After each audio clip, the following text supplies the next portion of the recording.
喜爱台剧、热爱台剧的观众们，欢迎您来到 YouTube 的台剧情报室。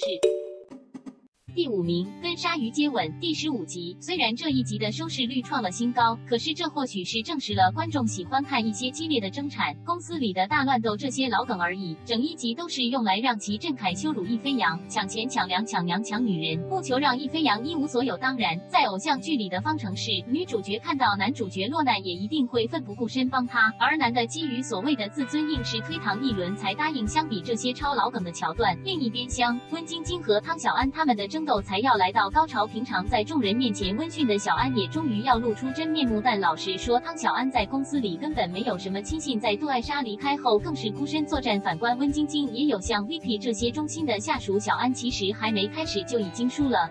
第4名，坠爱第14集。那既然尤天乐知道跟方多米在一起时违反天条，那上一集为什么他还是要接近方多米，还要告白，说自己是因为喜欢他所以才应征法律顾问，转个头还是要说分手？这样真的很匪夷所思。那如果既然所有事情求一求天庭就可以解决，尤天乐只要等到13生和方多米牵线后，然后天乐和3生回到天庭后，既然他们在人间已经功德圆满，那他们就可以展开新的任务，尤天乐也有机会重临人间啊，何必在人间弄得那么复杂的三角关系了？不过算吧，下一集就是最终回了，小编也相信应该是 happy ending 吧。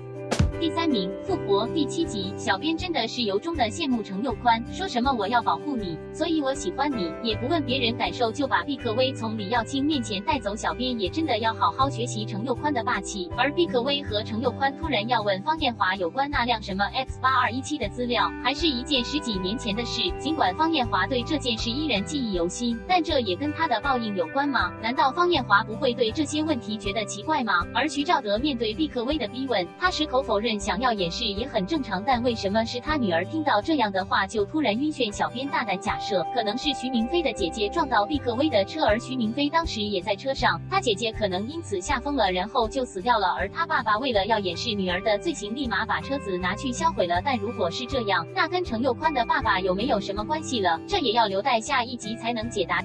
第2名，若是一个人第4集。一个人吃年夜饭，这根本真的是一个人的极限。当每家每户都热热闹闹的围炉，一个人却没有家人陪伴团圆，那真的是可怜呢。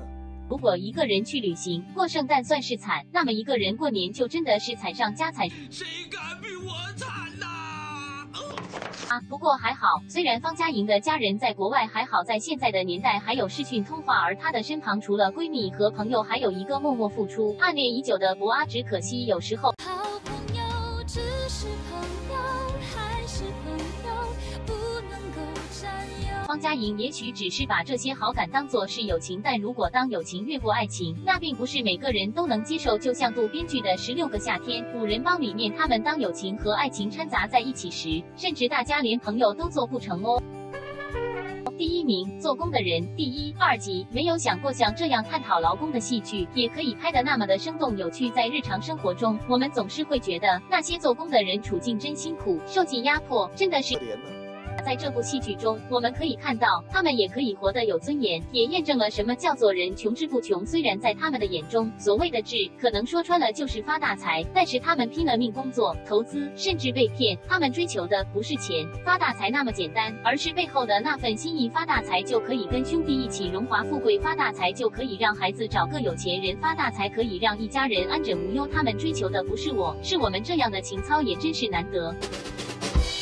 好，综合来看，这就是本周的排名。看来每部戏剧也做得很不错，尤其是复活。若是一个人和做工的人也是同样拿到 A 和 A 加，他们的题材也很创新，演员的表现也很真实。而5月16日将会在公视播出台日合拍的迷你戏剧《路台湾 Express》由波流、炎亚纶主演。虽然看预告似乎里面是讲日语，而编剧和导演也是日本人，种种加起来的不算是很台剧的。不过既然是公视制作和满满的台湾演员，加上也是讲述台湾在20几年前兴建高铁的故事，这个题材和演员阵容也是值得支持的。不过因为它并算是正统的台剧，在下礼拜的排行榜，这部戏剧将会于排名以外介绍哦。看完影片后，请记得订阅我们的频道，及爱猪也在这里祝会考的同学们考试顺利哦。